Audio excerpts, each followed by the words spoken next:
what you have here is the graph of secant theta, or secant x. What you have to realize, or remember always, is when you have secant, it's the reciprocal of cosine theta. So reciprocal means 1 over. So let's graph cosine on here, and you'll see the connection between cosine and secant very quickly. If we draw cosine, it'll look like this. That's cosine right there. And what you notice is, oh, cosine's just being flipped over. And what you notice, again, is that at 0, the reciprocal of 0 is undefined, so that's an asymptote, and the reciprocal of 0 is undefined. The reciprocal of -1 is -1, and the reciprocal of +1 is +1. And then everything else just flips, and it makes a quick little sketch. So the first thing you do is graph cosine, and then you kind of put the asymptotes and then flip everything. All right, to graph this secant graph, first thing we want to do is see what that 2 does to the graph. That's the only alteration to that 2. And what that's going to do is mess up the period, or adjust the period, not mess it up. So your period is going to be 2 pi divided by 2, which ends up being pi. So basically everything's the same except it's going to be a pi period. And what we do to graph a secant is we first want to graph cosine.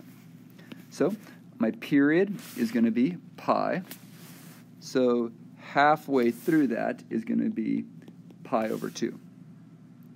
All right, so we're going to graph a cosine graph. Now, the amplitude has not been changed, so I'm going to stay with -1 and +1, and I'm going to graph cosine. So what cosine I'm going to do is start here at the amplitude, ends at the amplitude, halfway through drops to the lowest point, halfway between is it hits. So cosine will look like this. All right, so I drew cosine, but I want secant. Okay, so if we want secant here, we are going to now graph asymptotes wherever it equals 0. So asymptotes will be right there and right here, because anywhere it equals 0, the reciprocal of 0 is undefined.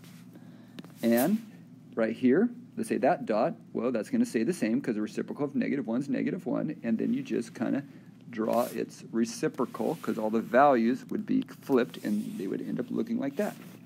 This dot, well, this graph is going to be flipped as well,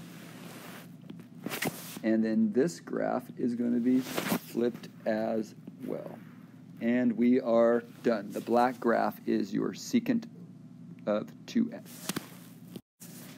So for this problem, the secant graph, we're going to graph cosine first with a midline right here at -1.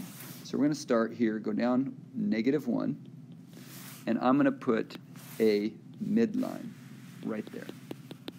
And I'm going to create a cosine graph to start with around that. All right, the normal cosine graph, since the period hasn't been changed, is going to be 2 pi period. So half that would be pi. And our amplitude is still 1, so we're going to go up 1 and down 1. So this right here will be a -2. So cosine, well, cosine starts above 1 amplitude and ends the same spot. Halfway between, it would drop to its lowest point. And halfway between those dots, it hits the midline. And halfway between pi and 2 pi, it hits the midline. So this right here would be your cosine graph, but we want secant. So the next step is we want to graph the asymptotes, vertical asymptotes.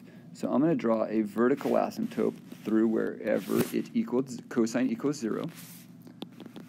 So these 2 spots is where cosine equals 0.